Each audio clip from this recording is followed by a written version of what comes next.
రాజధాని ఢిల్లీలో రాజకీయ సెగలు మళ్లీ రాజుకున్నాయి. మొన్నటికి మొన్న నీట్ పేపర్ లీక్ వ్యవహారంపై ఏకంగా 36 రోజుల పాటు నిరంతరాయంగా పోరాటం చేసి దేశవ్యాప్తంగా సంచలనం సృష్టించిన కాక్రోచ్ జనతా పార్టీ ఇప్పుడు మరో భారీ ఉద్యమానికి తెరలేపింది.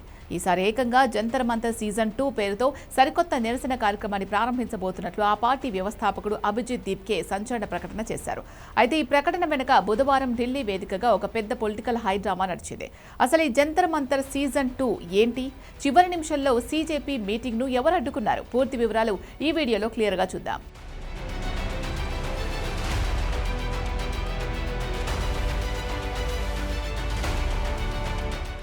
వివరాల్లోకి వెళ్లే ముందు అసలు ఈ కాక్రోచ్ జనతా పార్టీ గతంలో చేసిన హంగామా ఏంటో ఒకసారి గుర్తు చేసుకోవాలి.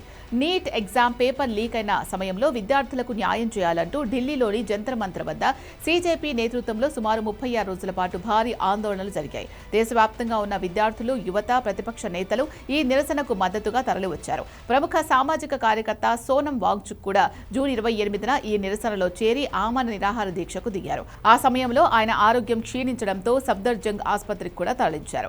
జూలై 20న నిరసనకారులు పార్లమెంట్ వైపు దూసుకెళ్లడానికి ప్రయత్నించినప్పుడు పోలీసులతో ఘర్షణ కూడా జరిగింది. ఆ తర్వాత ప్రభుత్వం నుంచి స్పష్టమైన హామీ రావడంతో జూలై 25న ఆ నిరసనను తాత్కాలికంగా విరమించుకున్నారు. అయితే తాజా వివాదం ఎక్కడ మొదలైంది అంటే తమ పార్టీ తదుపరి కార్యాచరణను ప్రకటించడానికి దేశవ్యాప్తంగా ఉన్న వాలంటీర్లతో మాట్లాడడానికి సీజేపీ బుధవారం ఢిల్లీలోని నరైనా ప్రాంతంలో ఒక పెద్ద మీటింగ్ ను ప్లాన్ చేసింది.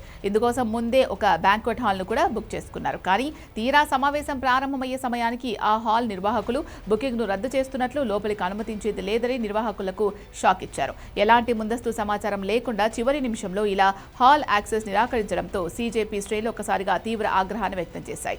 ఈ హాల్ రద్దు వ్యవహారంపై cockroach Janata party founder Abhijit Dipke press meet పెట్టి కేంద్ర ప్రభుత్వంపై తీవ్ర స్థాయిలో విరుచుకుపడ్డారు.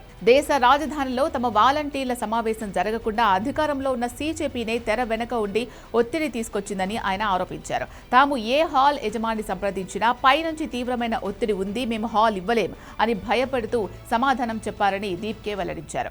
అంతేకాదు చివరగా దొరికిన ఒక హాల్ యజమాని కూడా బుధవారం ఉదయం బెదిరించారని, ఒకవేళ సీజేపీ మీటింగ్ కు అనుమతి ఇస్తే మిమ్మల్ని బోర్లా వేలాడిస్తామంటూ తీవ్ర పరిణామాల హెచ్చరికలు జారీ చేశారని అభిజిత్ దీప్కే సంచలన వ్యాఖ్యలు చేశారు. బీజేపీ చేస్తున్న ఈ అణచివేత చర్యలపై అభిజిత్ దీప్కే ఘాటుగా స్పందిస్తూ ఈ దేశంలోని యువతను, విద్యార్థులను చూసి అధికార పక్షం ఎంతగా భయపడుతుందో వారి చర్యలే నిరూపిస్తున్నాయి. ఇలాంటి చిల్లర రాజకీయాలతో మమ్మల్ని భయపెట్టాలని చూస్తే అది మీ భ్రమ. మీరు ఎంతలా బెదిరిస్తే మేము అంతకంటే ఉధృతంగా పోరాడతాం అంటూ సవాల్ విసిరారు.